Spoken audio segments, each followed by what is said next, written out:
भाई और बहनों, आप मुझे बताइए, दीदी को अगर आप लोगों के दुख दर्द की परवाह होती तो क्या वो आपकी भलाई के, आपके हित वाले कामों को रोकने का काम कभी करती क्या? करती क्या? ये रुकावटें डालती क्या? दीवार बनती क्या? दीदी की सहानुभूति केवल और केवल गुंडों के साथ में है, टीएमसी के गुंडों के साथ में है।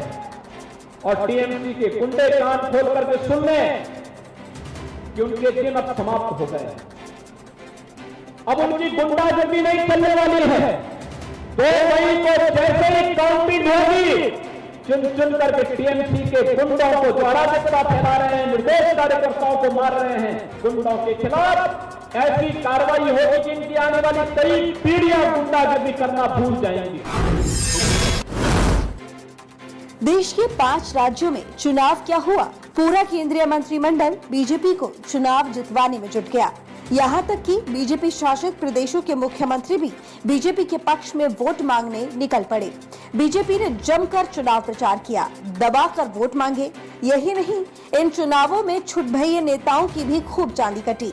इतना ही नहीं, इन 5 राज्यों के चुनावों में बिहार, यूपी, एमपी, राजस्थान, उत्तराखंड इत्यादि प्रदेशों के बीजेपी के छोटे बड़े नेताओं ने वहां जाकर चुनाव प्रचार किया।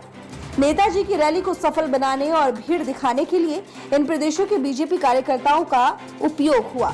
लेकिन सभी नेता एक बात भूल गए कि ये सब कोरोना काल में हो रहा है। यहाँ तक कि प्रधानमंत्री मोदी, गृह मंत्री अमित शाह भी 5 राज्यों के चुनावों में जबरदस्त व्यस्त दिखे। ये सब जिम्मेदार नेता बिना मास्क के चुनावी रैलियों में व्यस्त दिखे। कोरोना ना हल्का पड़ा था, ना ही खत्म हुआ था, और अब स्थिति इतनी भयानक हो चुकी है कि काबू कर पाना बेहद मुश्किल है। पूरे देश में कोरोना चरम पर है। यूपी, एमपी, दिल्ली, महाराष्ट्र, पंजाब, उत्तराखंड, राजस्थान में हालात बद से बदतर हो चुके हैं। शमशानों में लोग अपने चहेतों के शवों के अंतिम संस्कार के लिए कतारों में खड़े हैं। हॉस्पिटल से लेकर शमशान, सब जगह पर बुरे हाल है। देश में हर दिन 2 लाख से ज्यादा मामले सामने आ रहे हैं और मौतों का भी आंकड़ा बढ़ता जा रहा है। यूपी में भी हालात बेकाबू नजर आ रहे हैं। सीएम योगी आदित्यनाथ अभी तक बंगाल चुनावों में व्यस्त थे।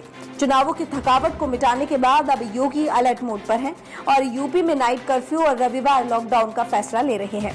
जनता को दिखाने और जताने के लिए कोरोना पर पूरे मंत्रिमंडल की बैठक बुलाई जा रही है। अब दिखाया सुनाया जा रहा है कि वे जनता के कितने बड़े हितैषी हैं। बंगाल के चुनाव में नेताजी भूल गए थे कि कोरोना चल रहा है। चुनावों में जब तक चल पाया तब तक आईटी सेल भी कोरोना को मीडिया की उपज बताता रहा था, लेकिन अब हालात बद से बदतर हो चुके हैं। अस्पतालों में तो मरीजों के लिए जगह नहीं बची।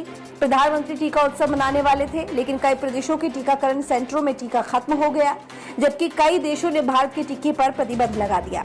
कोई न देखने वाला है और ना कोई सुनने वाला है। इस देश में सब कुछ उत्सव जैसा होता है। कथित लोगों व जिम्मेदार नेताओं ने इस गंभीर महामारी को भी उत्सव बना डाला और अब बीमारी फैलाने का ठीकरा बाकी के सिर पर फोड़ा जा रहा है। अब बात यूपी की करें तो उत्तर प्रदेश में कोरोना के बढ़ते संक्रमण को देखते हुए शुक्रवार को एक अहम फैसला लिया गया। अब पूरे प्रदेश में रविवार को लॉकडाउन रहेगा। जरूरी सेवाओं को छोड़कर किसी को भी बाहर निकलने की अनुमति नहीं होगी। इस दिन प्रदेश की प्रमुख जगहों को सैनिटाइज करने का काम किया जाएगा। इसके साथ ही अगर आप मास्क नहीं पहनते हैं तो आप पर 1000 रुपए का जुर्माना लगाया जाएगा। यूपी के सीएम व नेता चुनाव प्रचार व रैलियां करते वक्त मास्क ना पहने तो इसके लिए कोई कानून नहीं, लेकिन हम लोगों से सिर्फ एक अपील करना चाहेंगे कि आप नेताओं के भरोसे ना रहें, अपनी सुरक्षा का खुद ध्यान रखें, मास्क लगाकर रहें, अपने आसपास सफाई रखें, हाथों को बार बार धोते रहें, सैनिटाइजर का इस्तेमाल करते रहें। यदि बाहर से घर आ रहे हैं तो अपने आप को सैनिटाइज करें। आपकी सुरक्षा की जिम्मेदारी किसी और की नहीं बल्कि आपकी खुद की है। नेता चुनाव प्रचार कर रहे हैं, उन्हें करने दीजिए, उनका काम है। सत्ता के भूखे नेता काम से नहीं बल्कि खोखले वायदों और प्रचार के माध्यम से ही सत्ता में आते हैं। नेताजी सरकार बनने के बाद आपकी सुरक्षा की गारंटी नहीं लेते। अब आपको खुद से खुद का चुनाव करना है। खुद की और परिवार की सुरक्षा या लापरवाही, ये सब आपको चुनना है। याद रखिए, अस्पताल और शमशान दोनों भरे हुए हैं।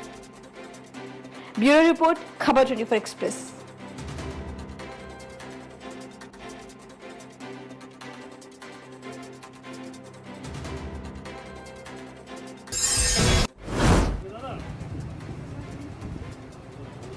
हवा इतनी तेज चल रही है कि बात नहीं चल रही है। गाली तो मत दो आप। तुमको नहीं दे रहे हैं। नहीं तो किसी को भी दे रहे हो आप, गाली मत हवा दो। चल रही है। नहीं ठीक है ना, गाली मत दो आप। कौन है आप? सुबह देख लेना।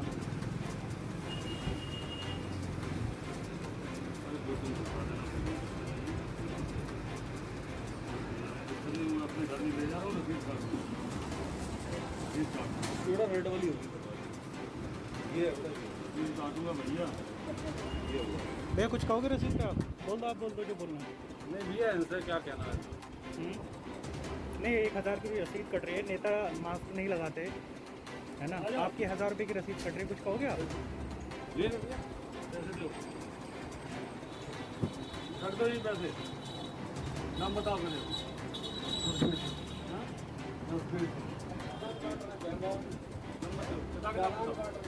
अरे कप्तान साहब ने पकड़ा हुआ है, पिता का नाम बताओ। पिता का नाम बताओ। अरे हम थोड़ी वहाँ से आए चल के, कप्तान साहब डीएम साहब साथ में खुद पकड़ के गए वहाँ से। हाँ पूरी टीम। पिता का नाम बताओ। सेवा सेवा हल्का हो जाए। 10,000 रुपया का चक्का दोबारा गाड़ा हमने कहीं निपटा दे रहे थे।